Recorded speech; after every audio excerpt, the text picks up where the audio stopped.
Sophie Marceau est l'une des actrices françaises les plus populaires. Entrée dans le cœur des Français dans son rôle de Vic dans La Boum alors qu'elle n'était encore qu'une adolescente, elle n'est plus jamais sortie au fil des années. Mais la star de 55 ans a toujours su rester privée sur sa vie, qu'elle conserve comme un précieux jardin secret. Dans les colonnes de l'édition Week-end du Parisien, ce vendredi 7 octobre, elle a accepté de se livrer un peu et notamment sur ses actions, alors que les sujets écologiques sont plus qu'alarmants. En colère, elle livre un message fort et révèle les dessous de sa vie, et sa consommation au quotidien. Face à l'urgence climatique, elle a décidé de ne pas rester les bras croisés. En agissant, révèle-t-elle lorsqu'on lui demande comment elle aborde ces difficiles annonces. J'ai diminué de moitié ce que je consommais. Si est-il vrai que j'ai la chance d'être gâtée, néanmoins, je contrôle ma consommation d'eau, de chauffage, d'électricité. Si elle reconnaît son privilège de ne pas être dans la difficulté financière, elle affirme faire attention à son échelle.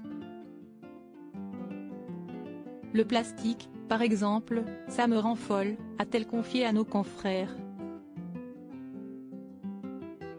À l'heure où les déplacements aériens sont un sujet plus que jamais, elle évoque également sa façon de prendre l'avion.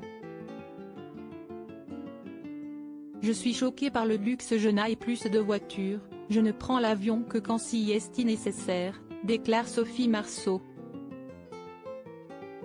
Ça fait déjà des années.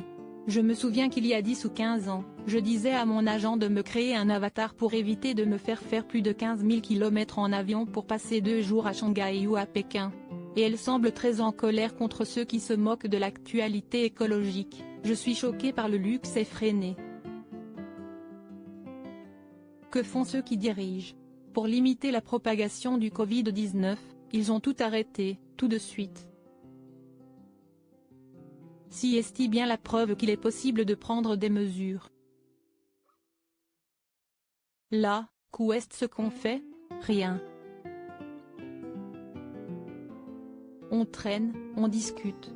Si elle est en colère, si est-il que l'actrice est maman de 2 enfants, la Vincent et Juliette a l'impression que tout le monde ne pense qu'au plaisir, si est-il dingue. On oublie que, si l'on vit, si est-il grâce à cette terre, généreuse, qui plus est. Point, on fait preuve d'arrogance et de prétention. Elle se souvient notamment d'où elle vient et l'éducation qu'elle a reçue. J'ai une éducation où l'on bidouillait. On faisait avec ce qu'on avait. C'était une époque. La vie était moins anxiogène, parce qu'on se satisfaisait de choses plus simples, fait savoir l'actrice, qui est heureuse en couple. Aujourd'hui, tout part dans les extrêmes, il n'y a plus de bon sens, conclut-elle sur le sujet.